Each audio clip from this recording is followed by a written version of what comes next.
How to run a PayPal subscriptions service inside Google App Engine.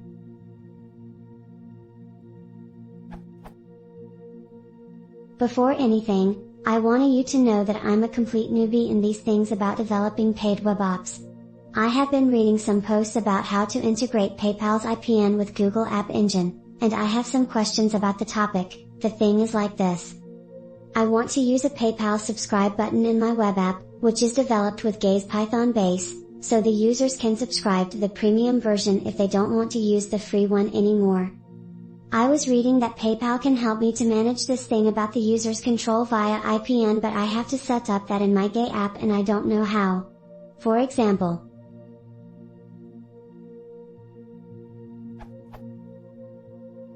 where the notification URL has to point to in PayPal's profile configuration. I believe it has to point to a Python script in my app, but I'm not sure. If that is true, what does this Python script has to have? Then, after that's finished, how can I make PayPal create usernames and passwords for my users in order to keep non-premium users out of the premium features? I don't want links to something, I need explanations on how to implement a PayPal subscription service inside a Python-based app on Gaze in order to offer a premium service and a free one. Thanks, hope you can help.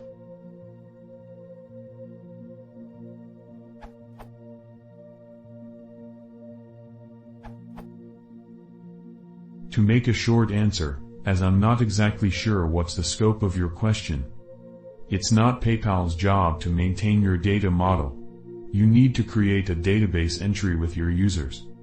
For an example of that, look Google's documentation at this URL, and, more importantly, this URL.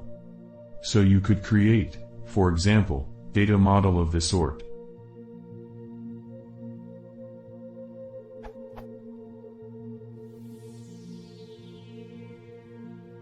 Of course, since you want to track subscriptions, this would be way too limited, but you can get the idea.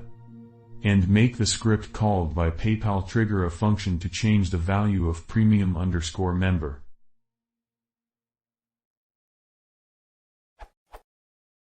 Yes, PayPal instant payment notification will call your app. You can specify somewhere in PayPal interface what so you can choose what to map it to, preferably using your HTTPS AppSpot subdomain.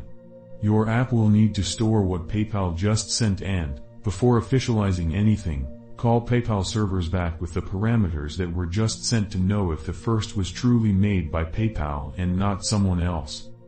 To see a working example of that, check this URL and this URL. Even if both these examples sucks, it will probably work, but don't use them as is in production, as you'll notably end up with real bad error management.